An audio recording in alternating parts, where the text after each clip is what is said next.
Bonjour tout le monde, on va y aller avec les exercices synthèse du chapitre 6. Donc, ça achève. On vient la dynamique avec notre chapitre 6. On nous dit quelles sont les paires action-réaction, donc les paires de force action-réaction, dans le fond, qu'on va aller chercher, présentes dans les situations suivantes.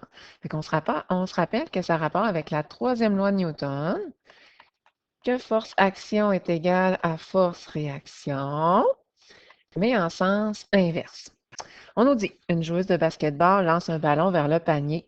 On va considérer uniquement les forces subies par la joueuse. Bon, fait qu'une paire de forces qu'on pourra aller chercher, c'est la force donc qui exerce, donc la joueuse exerce, elle, une force sur le ballon. Puis le ballon, en retour, va exercer une force sur la joueuse. Fait que là, on a vraiment donc deux objets, donc ballon et joueuse. Un et l'autre exercent une force, donc un sur l'autre, dans le fond. La joueuse exerce une force sur le plancher. Fait que force sur le plancher. Puis le plancher, exerce une force, donc aussi donc en retour, en sens contraire, de force égale. La Terre exerce aussi une force sur la joueuse, puis en retour, la joueuse exerce une force sur la Terre, donc force gravitationnelle. Numéro B, une voiture emboutit un lampadaire. Fait qu'on nous dit ici, là, considérant uniquement les forces produites ou subies par la voiture. Donc, première force, un peu le même principe que tantôt.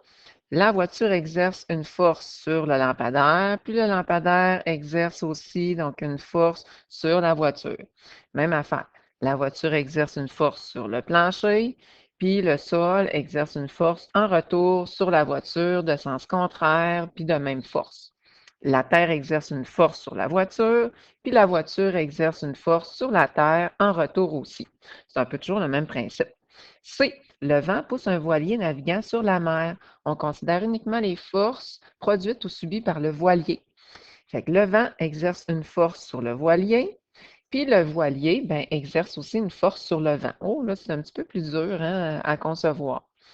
La mer exerce une force sur le voilier, puis le voilier exerce une force aussi sur la mer, donc avec ses moteurs, admettons. La Terre exerce une force sur le voilier, puisque même si on est dans l'eau, il y a une force gravitationnelle quand même. Puis le voilier aussi exerce une force sur la Terre. Ils ont une force gravitationnelle, donc tous les deux ensemble. Un peu plus en lien avec l'examen maison. Numéro 2, pas mal plus là, mathématique. On nous dit une éprouvette placée dans une centrifugeuse. Fait qu'aussitôt que quelque chose tourne, on fait comme on va parler de la force centripète, de l'accélération centripète. Subit une accélération équivalente à 49 000 fois l'accélération gravitationnelle de la Terre. Fait que c'est 49 000 G. Fait que, tu sais, dans le fond, là, on va faire 49 000 fois G. On sait que G, c'est 9,8 mètres par seconde au carré. Ça va nous donner ça ici. Fait que ça va être notre accélération centripète. Bon, un coup qu'on a réglé ça, là, on peut aller voir qu'est-ce qu'on va aller chercher. Si le rayon de la centrifugeuse, on a donné ça en centimètres, on va aller mettre ça en mètres en divisant par 100, ça le dit, centimètres. On veut savoir la grandeur de la vitesse à laquelle l'éprouvette va tourner.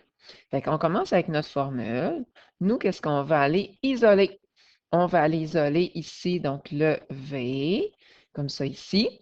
Fait que pour aller isoler le V, le contraire de diviser par R, c'est fois R, donc accélération centripète fois R. Puis pour aller annuler l'exposant 2, on va faire tout simplement la racine. On a le calcul, tiens, on va aller le faire ici. Fait qu'on va faire notre accélération centripète qu'on vient de trouver là, fois notre rayon qu'on a mis en mètres. On multiplie, on fait la racine de tout ça et ça va nous donner la vitesse. Fait que c'est facile, hein? C'est vraiment l'application donc de formule telle quelle. Ici, si la masse de l'éprouvette, masse, est de 12 grammes. Oh, nous autres, on n'aime pas ça. Donc, les grammes, on convertit ça tout le temps, tout le temps, tout le temps en kilogrammes en divisant par 1000. On veut savoir quelle est la grandeur de la force centripète que cette éprouvette subit. Bon, fait que là, nous autres, on va aller chercher la force centripète. On pourrait très bien prendre la formule, là. FC est égal à M fois V à la 2 divisé, donc comme ça, donc ici, là, par, dans le fond, voyons le rayon. Sauf qu'on a déjà trouvé ça, l'accélération centripète.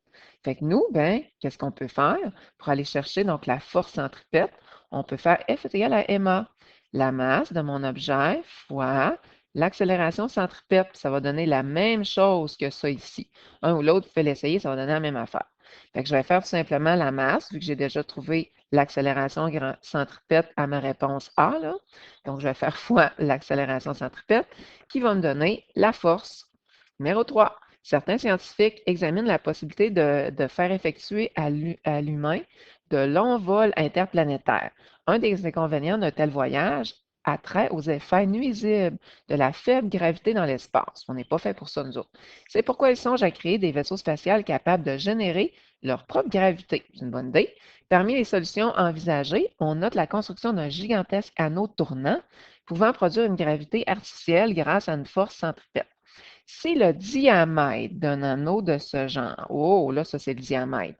Fait que c'est clair que si je vais aller chercher le rayon, il va falloir que je divise par 2. Fait qu'on a divisé par 2 pour avoir le rayon. On veut savoir quelle est la grandeur de la vitesse à laquelle il devrait tourner pour simuler une gravité semblable à celle de la Terre. Oh, fait que là, ça veut dire que faut que notre accélération centripète soit égale à notre G, à notre accélération donc gravitationnelle donc de la Terre. Bon, fait que nous, on va prendre notre formule d'accélération centripète. On ne nous a pas besoin de force, fait qu'on ne travaillera pas avec la force centripète. On va aller encore là une fois, comme tantôt, même chose, isoler le V. Le contraire de diviser par R, c'est fois R. Le contraire d'exposant 2, c'est la racine carrée. On va aller faire notre petit calcul ici. Fait que je vais tout simplement faire notre accélération centripète. Notre accélération centripète, on nous dit que c'était semblable à la gravité, là, fois donc notre rayon, notre diamètre qu'on a divisé par 2. On fait la racine et ça nous donne notre vitesse. Fait que super facile, c'est de l'application de formule. Un peu comme vous aurez là, dans l'examen maison. Numéro 4, quelle est la grandeur de la force centripète exercée sur une gouttelette d'eau qui a une masse de 0,10 grammes? Oh, on déteste ça, nous autres, les grammes. On va diviser par 1000 pour mettre ça en kilogrammes. Donc, on peut peut-être le justifier donc ici. Lorsqu'elle se trouve sur la paroi intérieure d'un tambour d'une sécheuse, tournant à une vitesse V de 25 mètres par seconde, dont le diamètre D, il va falloir diviser par 2, est de 0,70 mètres. Fait que dans le fond, là, va falloir donc placer, donc ben, notre vitesse est correcte, donc notre mètre donc, est correct, mais sauf qu'il va falloir donc diviser notre rayon donc par 2 pour avoir donc notre rayon donc ici. Et tout ce que j'ai à faire, ben, c'est d'utiliser tout simplement, puisque moi je cherche la force centripète, la formule de la force centripète qu'il y a là. Fait que je vais faire tout simplement la masse fois la vitesse que je vais mettre au carré, toutes les unités, toute la vitesse au carré, tout le kit, je divise par le rayon et ça va me donner la force centripète tout simplement. L'autre côté, des petits défis, on va aller mélanger plein de choses ensemble avec les vecteurs. Pour effectuer un saut, un insecte qui a une masse de 3 grammes, il va falloir mettre ça en kilogrammes, ça c'est sûr, on va le mettre tantôt, pousse sur le sol à l'aide de ses pattes arrière, tout en les dépliant rapidement. Il exerce ainsi une poussée, donc une force, de 0,45 grammes selon un angle de 57 par rapport au sol. Tracez le diamètre de corps libre. Bon, fait que là, on va dessiner donc notre espèce de petit sauterelle, là, comme ça ici, notre insecte. Notre insecte, ben, se pousse avec l'aide de ses pattes, donc avec un angle de 57. Puis, ben, c'est sûr que, il est petit, là, l'insecte, donc il va avoir quand même une force gravitationnelle qui va l'attirer donc vers le bas. Qu'est-ce qu'on a fait, étant donné que notre force là, de poussée, là, donc notre force de poussée ou notre force motrice, là, comme on veut, là, est oblique, bien, on l'a décomposé en X, décomposé donc en Y. Puis mon Y, là, au lieu de le mettre là, force en Y, là, ben, je suis allée le mettre ici, là, pour les mettre là, vraiment là, toutes verticales. Fait qu'on a identifié, donc, dans le fond, toutes nos forces. On veut calculer la force résultante. Fait qu'on revient, dans le fond, là, à nos anciens calculs. Pour aller chercher la force résultante, ben, il faut faire la somme de toutes les forces. Fait qu'on va voir là, différentes méthodes donc, pour procéder. Moi, je vais vous en donner une qu'on utilise depuis le début. Avant, on va convertir donc nos kilogrammes en grammes, comme ça ici. Puis on va pouvoir aller se faire un petit tableau de force. Tiens, j'ai un petit espace vide ici, là. Je vais pouvoir donc me mettre mon tableau de force. Bon, fait que si je résume, j'ai deux forces. Il y a une force qui est oblique, puis il y a une force, dans le fond, là, qui est verticale, donc vers le bas. Fait qu'on va y aller avec la force de pouce, la force de pousser, là, la force 1, là, tu sais, dans le fond, qu'ils ont utilisé. Je vais aller chercher sa composante en X. Je vais aller chercher sa composante en Y. Je vais faire la même chose, donc avec la force gravitationnelle. Et ensuite, je vais aller chercher la somme des forces résultantes, donc en X et en Y. Bon, fait qu'on se rappelle que la composante en X, c'est toujours la norme fois cos de l'angle. Et pour aller chercher donc la composante en Y, c'est toujours la norme fois sin de notre angle, comme ça ici. Fait que c'est nos calculs qu'on a fait donc ici. Là. Bon, fait qu'on y va. Donc, avec la première force, la force 1, donc en X, on voit qu'on a fait le calcul donc ici de notre force là, de poussée. Ça nous a donné donc en X 0,25. Pour ce qui est en Y, de notre force toujours donc de poussée, ça nous donne, donc si je fais ma norme, 0,45 fois sin de 57, qui va nous donner 0,377. Je ne créerai pas mes newtons là, parce que je vais manquer de place un petit peu. Ensuite, pour ma force en G, bien là, pas de surprise, hein? Ma force en G, c'est clair que on est à 270 degrés, donc vers le bas. Ça, c'est bien certain. Fait que c'est sûr que ça va exercer de toute manière juste une force vers le bas, mais tu sais, je peux quand même donc aller la calculer. Je vais commencer par contre par aller chercher donc la force G, là. Ça, c'est sûr. Fait que je vais faire la force G est égale à m fois G, donc la masse, fois l'attraction gravitationnelle de la Terre, qui me donne ça ici. Bon, j'ai la norme. Fait que je vais pouvoir aller chercher donc les composantes en X et en Y. Je ne suis pas surprise, donc en X, ça va nous donner donc 0. Puis en Y, oh, ça nous donne quelque chose de négatif, c'est normal, hein? Ça nous attire donc vers le bas de 0,029 newtons. Qu'est-ce qu'il nous reste à faire? Bien, il nous reste à faire l'addition des forces. Fait que je vais aller additionner donc les deux ici, petit plus. Je vais aller additionner donc les deux ici, petit plus. Puis ça va nous donner la somme. La somme pour les X, si je fais 0,25 plus 0, on n'est pas surpris que ça donne 0,25. Puis 0,377 plus négatif 0,029, ça nous va donner quelque chose de positif, parce que c'est clair que la sauterelle va sauter vers le haut. Donc 0,348. Qu'est-ce qu'on va faire donc avec ça? Tout simplement, on va aller faire Pythagore. Pythagore, tout simplement. Donc, on va aller faire donc celui-là donc à la 2 plus celui-là donc à la 2, la racine donc de tout ça, et ça nous donne la norme de la force résultante. Si je veux savoir l'angle de ma force résultante, je vais utiliser ma formule hein, qui est tan de mon angle est égal à la composante dy divisée par la composante dx, j'aurais pu mettre fy, fx, qui va me donner mon angle, donc ici, de ma force résultante. Donc, ça veut dire que mon saut là, devrait être à peu près là, un petit peu moins élevé, là, à peu près donc comme ça. C'est normal parce que je ne peux pas sauter aussi fort que ma force de poussée, étant donné que ma force gravitationnelle me tire vers le bas. Tiens, ça fait ça un beau résumé. On revient un peu, donc, avec notre force gravitationnelle, notre force centripète, notre force accélératrice, là. Vous allez dire, c'est quoi le lien avec le numéro 1, là? C'est que tout simplement, pour être capable de sauter, bien, si j'exerce une force sur le sol me renvoie une force en retour. C'est juste ça. Numéro 2, on nous dit Arthur attache un écrou. Un écrou qui a une masse que je vais aller tout de suite mettre en kilogrammes, en divisant donc par 1000, au bout d'une corde. Puis la corde, ben, elle a 0,5 mètres de long. On la fait tourner. Oh, fait que là, ça veut dire que si ça tourne, il y a une rotation. Je vais travailler avec la force centripète-centrifuge sur un plan horizontal à un rythme de, ça c'est comme la vitesse, là, dans le fond, 1 tour par seconde. Bon, fait que c'est une rotation, c'est 1 tour par seconde.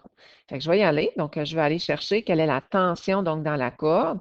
Fait que si je cherche la force de tension, ben, dans le fond, c'est égal à la force centripète. Hein? Parce que moi, là, quand je fais tourner un objet donc, autour de moi avec une corde, la force là, qui s'exerce donc vers le centre, ben, c'est la force de tir, c'est la force centripète.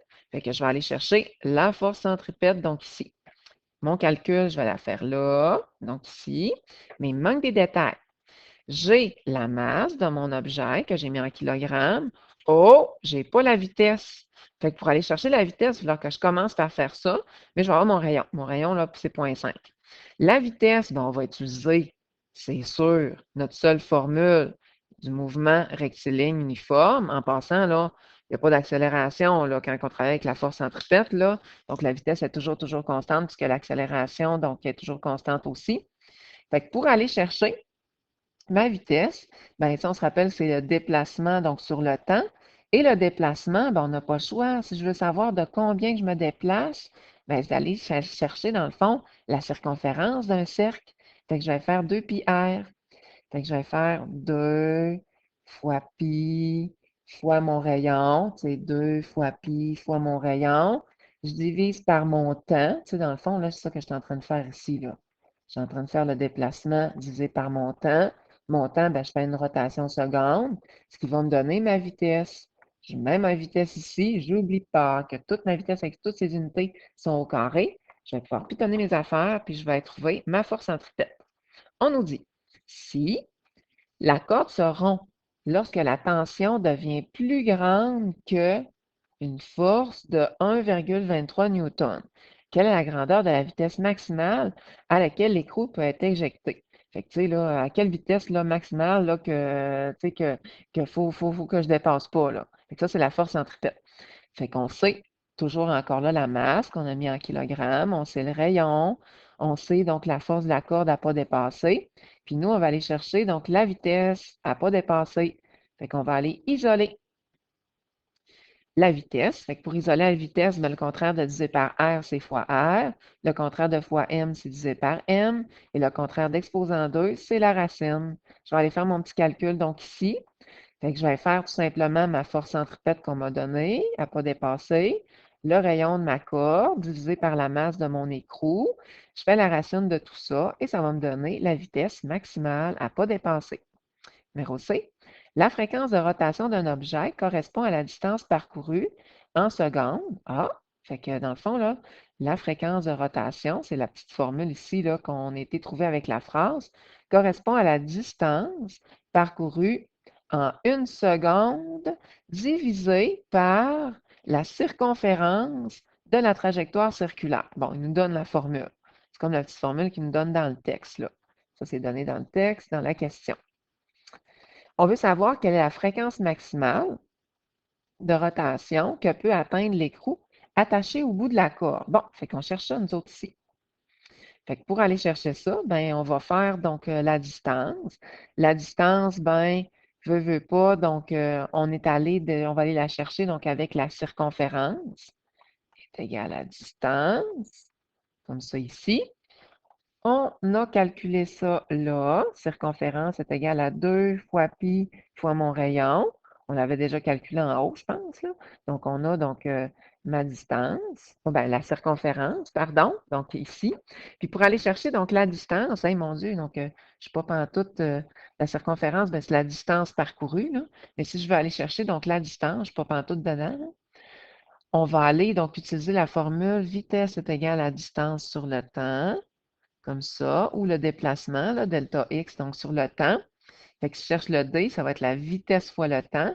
Donc, ma vitesse, je la connais déjà, fois le temps qui est de 1, tu sais, dans le fond. Donc, au bout donc d'une seconde, ça, c'est mon temps que je vais aller multiplier, et ça va me donner une distance donc de 5. Fait que, dans le fond, ça correspond à la distance parcourue. Ça, c'est la distance parcourue. Ça fait beaucoup de distance, hein? Distance divisé par la circonférence de la trajectoire. Donc, comment là, que mon parcours va être. Ça serait plus ma trajectoire, là, si on veut. On divise les deux, puis ça va me donner la fréquence de rotation. Fait que la fréquence est de, si je l'arrondis, ils ont le don de l'arrondir eux autres, 1,5 tours par seconde. Tiens, on pourrait l'écrire comme ça. L'autre côté, numéro 3. Donc, moi aussi, je vais tourner donc avec mon cahier, comme ça ici. C'est la dernière page. Le rayon de la Terre, bon, on nous le donne directement. Et en mètres est de 6,38 fois 10 exposant 6. Nous autres, ben, c'est clair qu'on va aller mettre ça donc en kilomètres. Donc, de mètre à kilomètre, donc on va diviser par 1000. Pourquoi qu'on va mettre ça en kilomètres? Ben, c'est parce que, tu sais, on le veut en kilomètres heure, là, puis en mètres heure aussi. Fait qu'on va aller calculer donc les deux. On nous dit que la planète décrit une rotation complète sur son axe en 24 heures. Donc, ça, c'est comme mon temps. Qu'elle est en kilomètres par heure au carré, puis en mètres par seconde au carré, que je préfère vraiment plus, là, on s'entend, là, la grandeur de l'accélération centripète. Fait que si je vais chercher donc l'accélération centripète, je vais prendre ma formule d'accélération centripète, puis pour aller la calculer, ben, je vais toujours faire ma vitesse au carré divisé par mon rayon. Fait que là, ben, c'est clair qu'il va falloir que je mette ma vitesse ben, en kilomètre-heure, puis il va falloir que je le mette en mètres par seconde. Tiens, je vais commencer en kilomètre-heure. Fait que vitesse, on se rappelle hein, que c'est le déplacement divisé donc par le temps. Fait que mon déplacement en kilomètre-heure divisé par mon temps en heure, j'ai ma vitesse en heure. Puis là, ben, je n'aurai pas recalculé. Tout ce que j'ai à faire pour passer de kilomètre-heure à mètre par seconde, c'est faire fois 1000. Je vais en profiter. Divisé par 3600. Fait que je vais faire les calculs, donc une fois en kilomètre-heure, puis une fois en mètres par seconde. Je vais avec ma vitesse, puis je divise donc par mon rayon. Il y a une fois que je vais utiliser des mètres, ici. Puis l'autre fois que je vais utiliser donc des kilomètres, là. Les mètres sont là. On va faire la petite ligne un peu plus loin pour m'arranger pour que c'est sûr que les kilomètres, ça soit ensemble, les mètres et les mètres, donc s'annulent, ça soit ensemble, et ça va me donner l'accélération centripète. On s'entend-tu que je préfère pas mal plus, donc en mètres par seconde, puis on n'est pas obligé de le mettre là, en notation scientifique, là, vraiment pas. Numéro 4, la Terre met un temps, delta T, de 365 jours,25 à décrire une révolution complète autour du gros Soleil. Donc, comme ça. Fait que c'est la Terre qui décrit une orbite autour du Soleil. Si l'orbite de la Terre était circulaire plutôt que elliptique, son rayon, parce que là, c'est clair que là, je ne pourrais pas, là, pour vrai, ce n'est pas nécessairement hyper circulaire, est de 1,49 fois 10 exposant 11 mètres. Dans ces conditions, quelle serait la grandeur de l'accélération centripète subie à ce mouvement subi par une personne située sur la Terre? On va y aller directement avec notre formule, puis on va aller voir qu'est-ce qui nous manque. Fait que accélération centripète, il nous faut la vitesse, mais on ne la connaît pas, la vitesse. Le rayon, par contre, on le connaît. Fait que pour aller chercher donc la vitesse, je vais me déplacer un peu là, pour tout avoir là, dans votre champ de vision. Pour aller chercher donc la vitesse, ben, c'est toujours le déplacement divisé donc par le temps. Le temps, ben, je l'ai déjà donc en jours. Mais c'est clair que habituellement, nous autres, des jours, on n'aime pas bien ça. On va aller mettre ça en secondes. On se rappelle qu'une journée, c'est égal à 86 400 secondes. Là, vous allez dire comment tu as fait pour calculer ça. Ben, c'est 24 fois 60 fois 60, parce qu'il y a 60 secondes, donc dans une minute. Dans une heure, ben, il y a 60 minutes. Puis dans une journée, ben, il y a 24 heures. Fait que c'est pour ça. Fait qu'on a divisé par 86 400 secondes. Je ne sais pas pourquoi que j'ai mis 3 zéros donc ici. Hein, c'est des secondes. Puis, ben, c'est clair que ça va nous donner la vitesse.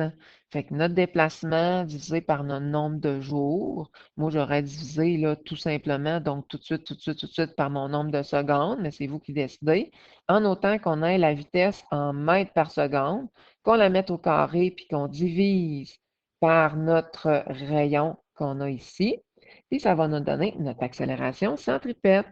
La prochaine page, là, c'est pas en lien avec notre chapitre 6, c'est toute la partie de la dynamique dans la synthèse de la partie 2, là, la page 215.